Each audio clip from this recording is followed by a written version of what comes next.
Bonjour et bienvenue à Chuck B Critique. Aujourd'hui, je donne mon avis sur le film d'horreur Brightburn.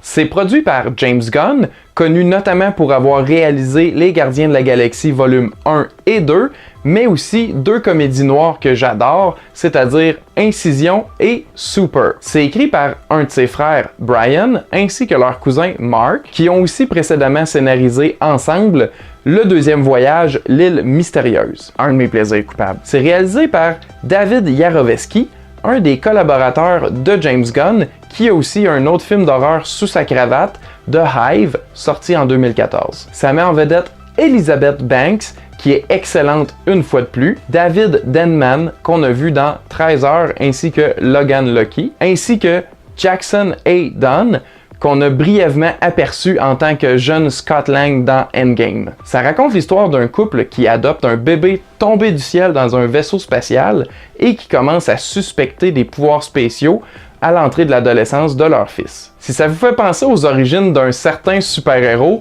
c'est normal et c'est même intentionnel de la part des créateurs du film. Il est élevé dans une petite ville du Kansas nommée Brightburn. Le jeune garçon en question se prénomme Brendan Breyer. On peut dire que ça fait un peu penser à Clark Kent.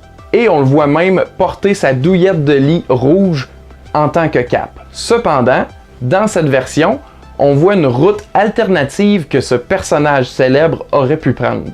Une route beaucoup plus sombre et violente. Le film appartient aussi à un sous-genre de l'horreur que j'affectionne particulièrement, c'est-à-dire les enfants tueurs. Surprenamment, il y a beaucoup plus de films qu'on le pense qui entrent dans cette catégorie.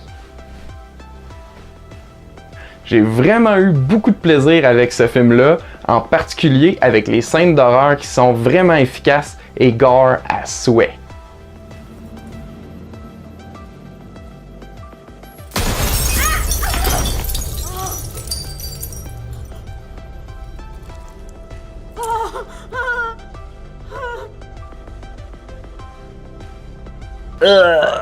Moi, les affaires dans les yeux, là. Avec ça, plus la scène dans John Wick 3, là, je suis correct pour l'année. Bien qu'attrayante pour le marketing, je trouve que la comparaison avec Superman enlève un peu de mystère au film. On est supposé être surpris lorsqu'il découvre chacun de ses nouveaux pouvoirs, mais en tant que public, on les connaît déjà un peu. Cependant, le réalisateur a judicieusement choisi de ne pas tout dévoiler au début et de le faire de façon plus progressive, autant au niveau du scénario que dans la démonstration des résultats des actes violents commis par le protagoniste. Ça crée un suspense ainsi qu'un mystère, en plus d'ajouter un impact aux révélations finales. J'ai bien aimé le fait que le personnage principal soit l'enfant et non les parents, et qu'on nous fasse comprendre logiquement comment il en vient à réagir de façon drastique. Ce n'est pas sans nous donner le point de vue des parents qui, eux aussi, agissent de façon complètement sensée dans le contexte. Tous les acteurs impliqués ont livré de bonnes performances, incluant le jeune Jackson A. Dunn,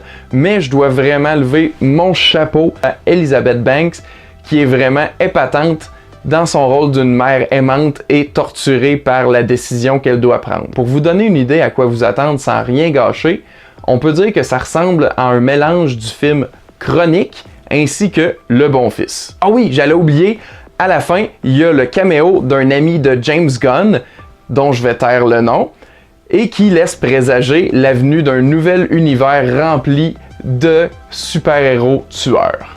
J'espère fortement que ça va se concrétiser.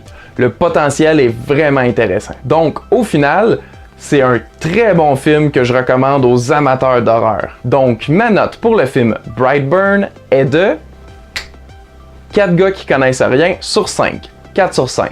Avant de finir, j'aimerais savoir quel super-héros devrait selon vous avoir sa version meurtrière au grand écran. Moi j'irais avec un genre de body horror avec Rocket Raccoon et Groot qui tentent de s'évader d'un laboratoire de scientifiques fous. Ça serait vraiment bon. Et ça serait réalisé par James Gunn, bien sûr. Et vous, quelle version de super-héros meurtrier voudriez-vous voir? Écrivez ça dans les commentaires ci-dessous. Si vous aimez mes critiques, n'ayez pas peur de laisser un j'aime, ça aide beaucoup. C'est aussi disponible sur notre chaîne YouTube, n'hésitez pas de vous y abonner. Donc merci d'avoir écouté et à la prochaine!